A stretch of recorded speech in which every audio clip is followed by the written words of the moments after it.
itu lagi kan. Nah sampai di hari ketiga atau hari terakhir ini suara itu masih ada Wak, masih. Tapi mereka bertiga udah nggak peduli lah gitu. Mereka tetap fokus untuk ngatamin 30 juz itu karena kan targetnya harus selesai malam itu kan, dan mereka juga menargetkan kalau bisa sebelum jam 2 udah selesai nih gitu. Dan betul aja Wak, sekitar jam setengah 2 malam mereka selesai tuh ngaji, mereka selesai khatam tuh di depan makamnya Kyai Hadri ini. Mereka mau bersiap balik nih.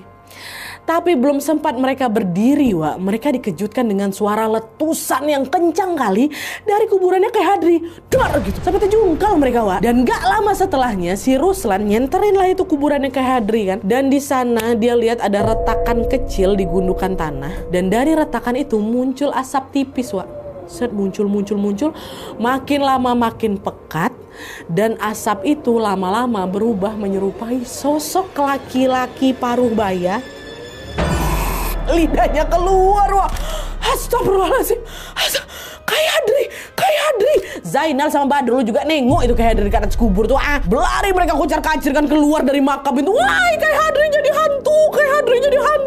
Oh, bertiga itu berlari. Waktu mereka nyampe perkampungan, kebangunlah beberapa warga kan ikut keluar rumah nih, nyamperin mereka bertiga. Ruslan langsung bilang, Bapak kami tengok hantu. Itu Kyai Hadri jadi hantu gitu. Nah dengar itu warga banyak skeptis. Apa nih, nggak mungkin lah, ya namanya orang mati nggak mungkin jadi hantu lah dek. Betulan Pak, kami nggak bohong Pak, itu kami yakin kali itu Kyai Hadri. Kalian halu nih. Enggak Pak, enggak cuma saya yang nengok, ini Zainal sama si Badrul juga lihat. Iya Pak, kami tengok Pak, jadi hantu dia Pak, jadi hantu. Udah cepat pulang aja lah, udah istirahat kalian, kecapean kalian itu. Nggak ada satupun warga yang dengar cerita mereka waktu itu percaya Wak, karena selama tinggal di kampung itu mereka nggak pernah ngalamin kejadian kayak gini. Ada arwah gentayangan tuh nggak pernah tahu mereka. Jadi mereka nganggap Ruslan, Badrul sama Zainal tuh cuma diganggu sama sosok penunggu kuburan aja, bukan diganggu sama itu arwah Kyai Hadri yang gentayangan itu. Udah balik lah ini mereka bertiga kan. Tapi ternyata setelah kejadian malam itu Wak, satu persatu warga di sana justru mulai mendapatkan gangguan mistis. Beberapa warga yang nggak percaya sama omongan Ruslan tadi Wak, malamnya langsung didatangin sama sosok Kyai Hadri yang lidah menjulur keluar itu. Mereka nggak percaya itu, malam itu langsung ditunjukin. Ada yang muncul depan pintu, ada yang muncul di dapur, ada yang nongol dari jendela. Dan waktu muncul itu sosok Kyai itu ya udah cuma diem aja sambil natap orang-orang yang didatangin itu.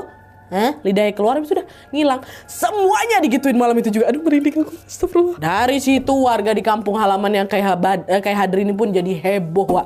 Kabar soal Kyai Hadri gentayangan pun langsung menyebar cepat ke seluruh kampung, bahkan sampai terdengar ke keluarga dan juga tetangga Kyai Hadri yang tinggal di ini ya, tempat Wawa ini, Kalimantan Tengah, yang satu handil sama Aki Junai, kakeknya Wawa. Dan tanpa disangka, nggak cuma kabarnya aja yang nyampe di sana Wak. Gak cuma kabarnya aja, tapi teror dari sosok Kyai Hadri ini juga mendatangi warga di Handil A, Kalimantan Tengah ini. Bahkan kerabatnya Kyai Hadri dan Aki Junai sendiri sampai diganggu dengan kejadian yang ini lebih ekstrim sih menurut aku.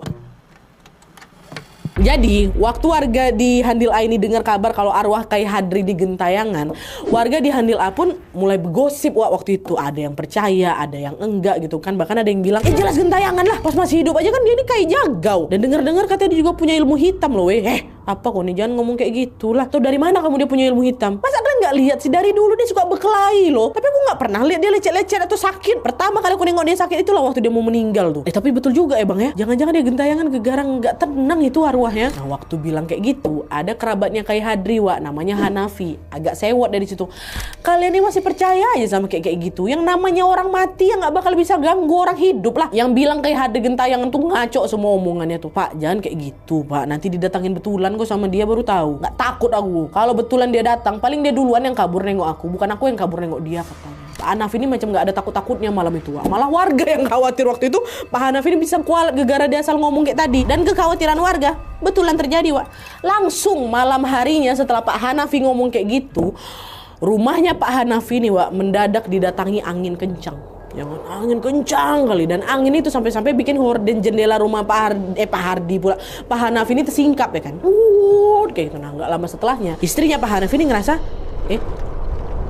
kok rumah ini bergoyang, gempa kah Pak katanya. Pak Hanafi nyaut, enggak gara kena angin ini mungkin Bu. Tapi waktu Pak Hanafi ngomong kayak gitu Wak, guncangannya makin kencang lagi sampai-sampai bikin perabotan di dalam tuh bergeser semuanya. Terus muncul bunyi kayak krek macam kayu yang mau patah tuh loh. Memang rumah Pak Hanafi sama warga di Handil A tuh mayoritas masih rumah panggung Wak, kan dari kayu semua kan. Makanya kalau kena guncangan keras bisa aja beberapa bagian patah tuh. Kayak gitu bunyi krek. Di situ Pak Hanafi baru